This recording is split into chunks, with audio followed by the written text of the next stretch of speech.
Et sur le grand forum du patrimoine, je suis avec Lise-Audrey Bazerolles, chargée de mission promotion des libéralités au sein des Petits Frères des Pauvres. Bonjour. Bonjour. Alors j'aimerais qu'on commence par nous rappeler ce qu'est l'association, l'organisation des Petits Frères des Pauvres. Merci pour cette opportunité.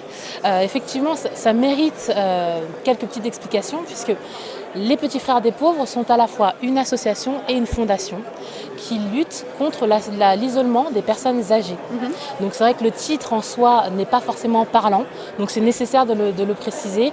Et d'ailleurs, notre accroche, c'est non à l'isolement de nos aînés. Voilà.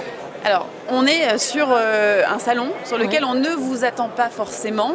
Pourquoi être présent aujourd'hui ? C'est la question, forcément. Tout à fait, exactement. Autour des CGP. Que font les Petits Frères des Pauvres autour des CGP ? En fait, les CGP sont assez essentiels pour une association, une fondation, parce qu'ils ont des clients. Et oui. Et ils ont des clients et ils peuvent renseigner, conseiller leurs clients qui parfois veulent mobiliser leur patrimoine pour suivre leurs valeurs ou accomplir une cause qui leur tient à cœur ou que sais-je.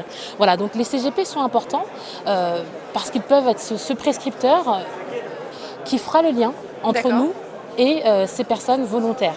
Voilà, donc ça peut être un lien philanthropique pour développer un petit peu cette libéralité, pour soutenir notre association, parce que nous vivons à 90% grâce à la collecte de fonds privés.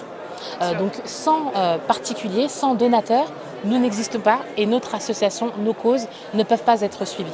Je comprends tout à fait, effectivement. Donc c'était important d'être ici Exactement. pour vous aujourd'hui. Le Covid, la crise que nous avons traversée, que nous continuons à traverser, a eu un impact sur bon nombre d'activités. Quel a été l'impact au sein de votre organisation, de votre association, et surtout comment vous répondez à cela par la suite ?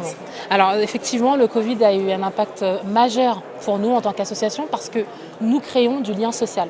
Oui. Alors, comment faire pour créer du lien social si on n'a plus de relations sociales ? C'est assez compliqué. Effectivement, par exemple, nous faisons beaucoup de séjours vacances. Nous avons dû stopper cette activité l'année dernière. Donc, beaucoup de personnes âgées n'ont pas pu faire leurs premières vacances de leur vie parce qu'il y avait cette contrainte sanitaire. Mais nous avons développé d'autres alternatives. Nous avons développé notre accompagnement téléphonique, nos accompagnements virtuels, nos cours du numérique parce que les personnes... Et ça a joué sur le numérique, justement, les personnes âgées se sont adaptées avec les outils numériques ? Exactement, c'est une population très résiliente et qui s'adapte extraordinairement bien. Et les personnes âgées avaient besoin d'être formées quand même sur cet outil qu'est le numérique, mais elles ont appris très vite, elles ont rebondi très vite.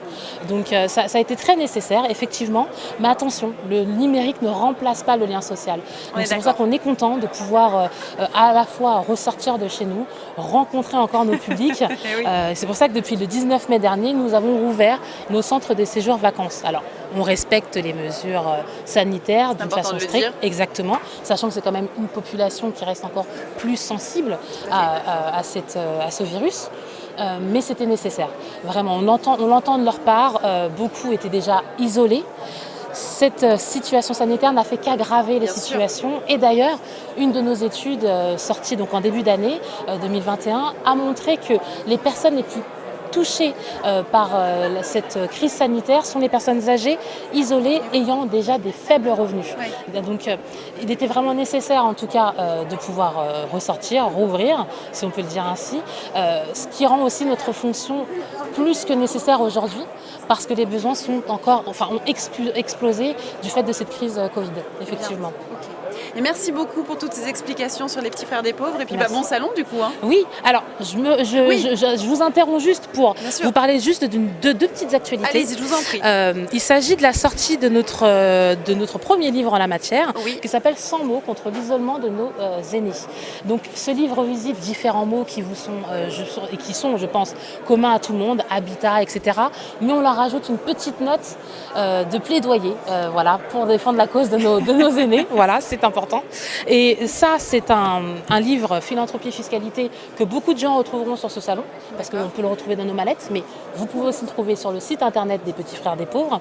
Ce petit guide est un guide qu'on met tous les ans à jour pour informer le public spécialiste dans la gestion patrimoniale sur la fiscalité et la philanthropie spécifiquement. Parce que c'est un droit méconnu, mais qui change tous les ans. Donc voilà, nous sommes à votre disposition en tout cas, et merci à vous. Parfait, merci à vous pour ces explications et pour ces deux actualités. Merci. Merci beaucoup.